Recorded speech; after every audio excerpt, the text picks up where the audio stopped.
the board unanimously approved it. And I then ended up leading a team of volunteers in designing the new organisation. And that was a bit scary at first, but it turned out to be both very productive and great fun. There were a lot of people who were slightly wary about me and, the new way of working.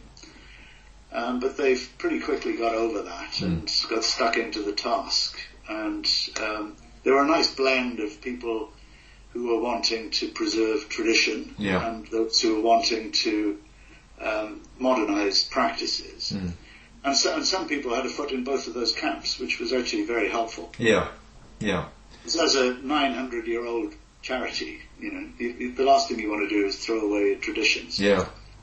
And what were the sort of like the key foundation, the new key foundations for the new organisation, the way it looked, the brand, what it represented, how it operated? What was the vision? Because the problem is you can't sort of isolate one and make it a role model and bring it in. I'm guessing you have to do it as a fait accompli. Yes, yeah. Well, the model, if you like, was that we had a standard organisation structure which would be replicated in each of 8 different regional organisations. And by replicating that structure, it made it quite easy for the region to connect with the centre. We didn't, at the time, go the whole hog and say, actually, functions like assurance or HR or finance was an exception. But there were quite a lot of functions that weren't, at that point, national functions. They were local functions, but connected to the centre. Partly because I think it would have been completely unsaleable to say we're going to make this massive change, and then these people sitting around your regional table don't actually report to you. Right. They report to the centre. That would have been like, what? And then we had a standard set of activities. We worked with a lot of other charities to hand over activities that we saw as nice things to do, but not for St. John.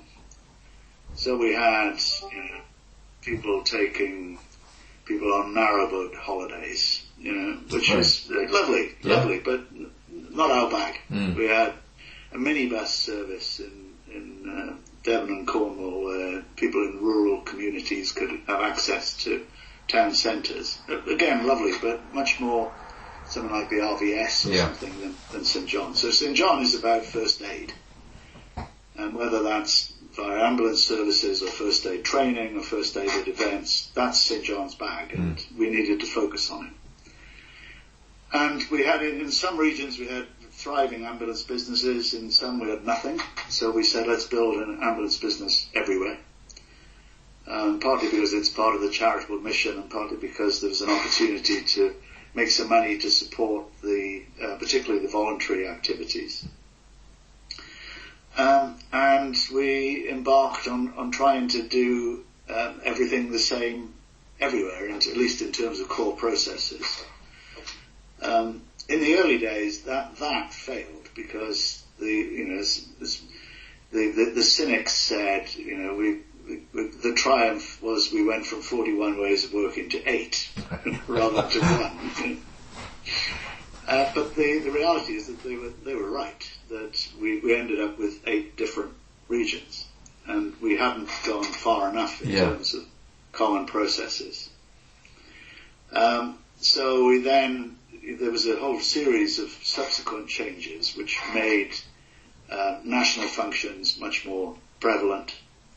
You still have people embedded locally, but which I'd seen work incredibly well at Honeywell. Where, more than half of the people sitting around the leadership table for a business did not report solid line to the president of that business. But it worked because they were embedded and they were part of the team, and it didn't really matter who who their boss was. Yeah, and now everybody says the most important thing is that you localise things, especially international. It's true, isn't it? It's completely against what you had to do. The mindset now is, if you're doing, if you're broadening your business nationally or internationally, you've got to network it and you've got to localise it. So, this is almost like one of the big HR dilemmas, isn't it? Or the big operation dilemmas. Do you command and control, for want of a better phrase, or do you allow greater autonomy?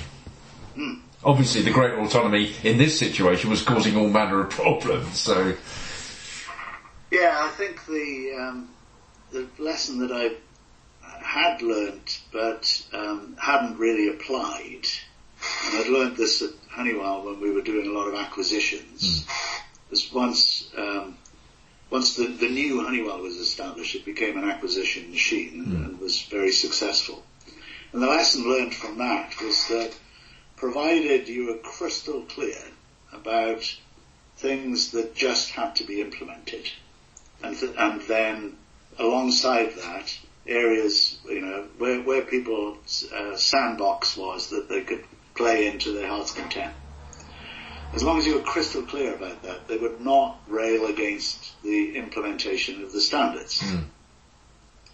But if you didn't also apply the other side of it, which is here's your sandbox, and it's maybe about technology or product development or customer relationships or whatever it is, but it's not core processes because they have to be applied, then people would buy it because they just put up with the standard stuff, because really often they've been the proprietor of a business and they'd started that business because they were passionate about customers or passionate about technology.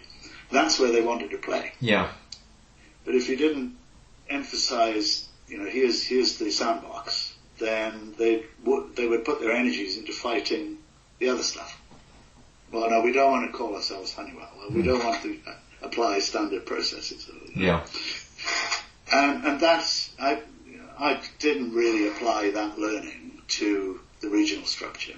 And we should have been much stronger on saying, there's always the sandbox. There's always areas where the regional director and team can apply their creativity and initiative. But that's not instead of doing the standard stuff. Yeah. And we gradually moved in that direction, and that ended up working out quite well. And that almost everything we do now is national, it's standard, and it's hugely more effective. And finances are better, apart from this year, which has been horrendous, but I'm sure we'll talk about that. Yeah. Finances are better, customer satisfaction's better, compliance is better. I